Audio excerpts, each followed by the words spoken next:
सोचिए कि समय लगभग रुक सा गया है। प्रकृति का एक माहिर इंजीनियर, एक कठफोड़वा, अपनी पूरी ताकत से अपनी चोंच एक ओक के पेड़ में दे मारता है। ये कोई मामूली दस्तक नहीं है, ये तो ताकत और सटीकता का एक जबरदस्त मेल है। एक ऐसा पल जहां जीव विज्ञान और भौतिकी आमने सामने खड़े होते हैं। आज हम इसी अनोखे पक्षी के सिर के अंदर छिपे उन रहस्यों से पर्दा उठाने वाले हैं, जो एक ऐसे झटके को सह जाता है जो किसी भी दूसरे जीव के लिए जानलेवा साबित हो सकता है। लेकिन ये कहानी जितनी हम अब तक समझते आए हैं, उससे कहीं ज्यादा पेचीदा और हैरान कर देने वाली है। जरा इसकी रफ्तार के बारे में सोचिए। ये पक्षी 1 सेकंड में 20 बार पेड़ पर चोट कर सकता है।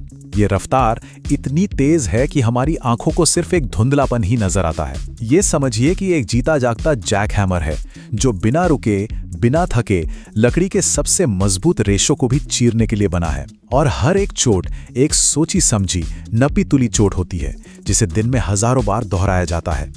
और अब बात करते हैं उस बल की जो हर चोट से पैदा होता है। जब कठफोड़वे की चोंच लकड़ी से टकराती है तो उसके सिर को लगभग 1200 G के डीसेलरेशन का सामना करना पड़ता है, यानी पृथ्वी की गुरुत्वाकर्षण शक्ति से 1200 गुना ज्यादा।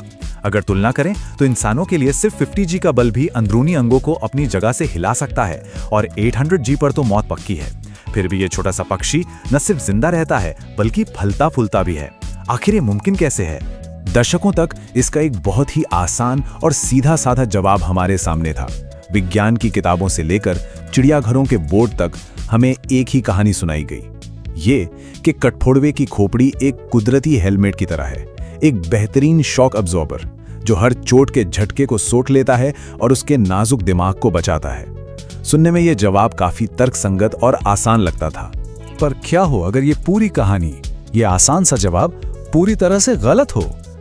क्या हो अगर प्रकृति का असली समाधान हमारी सोच से कहीं ज्यादा होशियार और बिल्कुल अनोखा हो? हाल के कुछ वैज्ञानिक अध्ययनों ने इस पुरानी धारणा को एक बड़ी चुनौती दी है और एक ऐसी सच्चाई सामने रखी है जो न सिर्फ ज्यादा हैरान करने वाली है, बल्कि इंजीनियरिंग के नजरिए से भी कहीं ज्यादा असरदार है। तो चलिए अब एक नए वैज्ञानिक सिद्धांत की दुनिया में कदम रखते हैं। इसे कहते हैं द स्टिफ हैमर पैराडॉक्स, यानी एक कठोर हथौड़े का विरोधाभास। ये वो आइडिया है जो शॉक एब्जॉर्बर वाली पूरी कहानी को ही पलट कर रख देता है और हमें एक बिल्कुल नए तरीके से सोचने पर मजबूर करता है। असल में जरा सोचिए, अगर कठफोड़वे का सिर सच में एक शॉक एब्जॉर्बर होता तो ये विकास के लिहाज से एक बहुत बड़ी नाकामी होती। क्यों? क्योंकि झटके को सोखने का सीधा मतलब है ऊर्जा को बर्बाद करना, और कठफोड़वे को तो लकड़ी में छेद करने के लिए अपनी पूरी ऊर्जा की जरूरत होती है। ताज़ा काइनेमैटिक स्टडीज ये साबित करती हैं कि उसका सिर और चोंच एक ही मजबूत और कठोर यूनिट की तरह काम करते हैं, बिल्कुल एक हथौड़े की तरह। ये ऊर्जा को सोखने के बजाय उसे पूरी क्षमता के साथ लकड़ी में ट्रांसफर करता है। तो फिर इसका असली राज क्या है? पहला और सबसे जरूरी फैक्टर है भौतिकी का एक बहुत ही बुनियादी नियम, जिसे हम कह सकते हैं द स्मॉल ब्रेन सॉल्यूशन। यहां देखिए, कठफोड़वे का दिमाग इंसानी दिमाग के मुकाबले अविश्वसनीय रूप से छोटा और हल्का होता है। अब एलोमेट्रिक स्केलिंग के नियमों के मुताबिक छोटे आकार का मतलब है कि एक जैसे डीसेलरेशन में दिमाग के टिश्यूज पर पड़ने वाला तनाव बहुत कम हो जाता है, इंसानों की तुलना में लगभग 6 गुना कम। तो असल में इसका छोटा आकार ही इसका सबसे बड़ा सुरक्षा कवच है। दिमागी चोटें अक्सर शेयर स्ट्रेस की वजह से लगती हैं। ऐसा तब होता है जब दिमाग खोपड़ी के अंदर तेजी से हिलता है और उसकी परतें एक दूसरे पर फिसलती हैं। लेकिन कठफोड़वे की खोपड़ी में उसका दिमाग इतनी सख्ती से फिट होता है कि दोनों के बीच लगभग कोई सेरिब्रोस्पाइनल फ्लूइड यानी दिमागी तरल होता ही नहीं। ये कसाव दिमाग को खोपड़ी के अंदर छलकने से बचाता है और इस तरह वो विनाशकारी शेयर स्ट्रेस पैदा ही नहीं हो पाता। इसे समझने का एक बहुत आसान तरीका है। एक उबले हुए अंडे को हिलाकर देखिए, उसकी जर्दी अपनी जगह पर स्थिर रहती है। अब एक कच्चे अंडे को हिलाइए, जर्दी अंदर पूरी तरह हिलकर टूट भी सकती है। बस कठफोड़वे का दिमाग उसी उबले हुए अंडे की जर्दी की तरह है, अपनी जगह पर एकदम सुरक्षित और स्थिर। अब आते हैं सुरक्षा के दूसरे बड़े राज पर, जो और भी ज्यादा अनोखा है। इसे हम कह सकते हैं प्रकृति का अपना 5 पॉइंट हार्नेस, एक हैरान कर देने वाली बनावट जिसे हायोइड उपकरण कहा जाता है। देखिए, ये कोई तकिया या कुशन नहीं है, ये एक स्ट्रक्चरल ब्रेस है, एक कुदरती सीट बेल्ट जो चोट के वक्त पूरे सिस्टम को कसकर जकड़ लेता है। असल में ये कठफोड़वे की जीभ की हड्डी है, लेकिन ये किसी भी दूसरे जीव की जीभ की हड्डी जैसी बिल्कुल नहीं है। इसका रास्ता तो यकीन करने लायक ही नहीं है।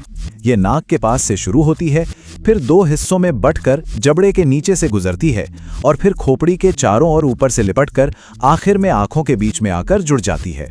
जब कठफोड़वा पेड़ पर चोंच मारता है तो ये पूरी बनावट एक सीट बेल्ट की तरह कस जाती है।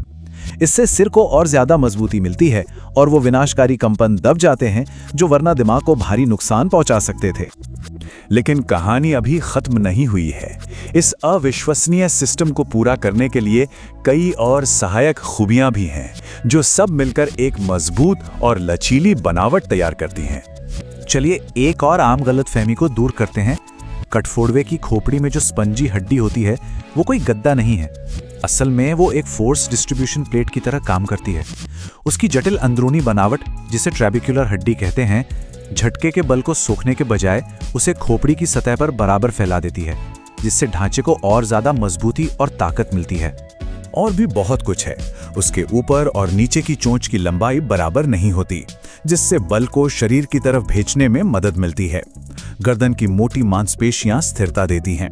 वो हमेशा एक सीधी लाइन में वार करता है, जिससे घूमने वाले विनाशकारी बल कम से कम पैदा होते हैं। यहाँ तक कि उसकी आंख पर एक झिल्ली होती है जो एक सीट बेल्ट का काम करती है, ताकि झटके से आंखें बाहर ना निकल आएं।